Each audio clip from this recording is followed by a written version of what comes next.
Alopecia? Tama ba? Hmm, tama ka, Miguel. Matinding panlalagas ng buhok. Di ko kasi kayang makita ko ng tao na ganun yung itsura ko eh.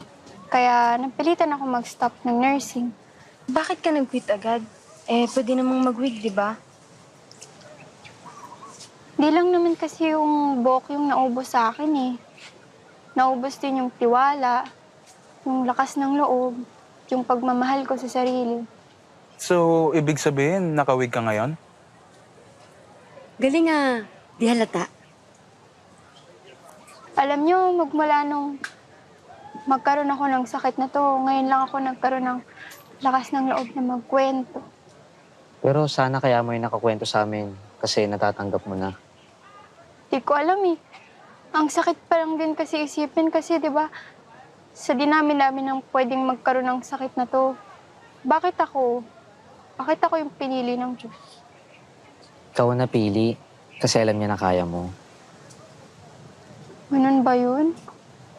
Di ba dapat siya yung mas nakakakilala sa akin? Dapat mas alam niya na hindi ko kaya. Dapat mas alam niya na mahina ako. Eh kaya ka nga niya binibigyan ng mga ganyang problema eh, para palakasin ka.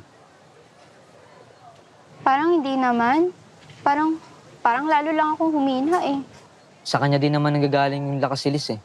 Kaya dapat kapag nangihina tayo, sa kanya rin tayo lumalapit. Laban lang, Elise.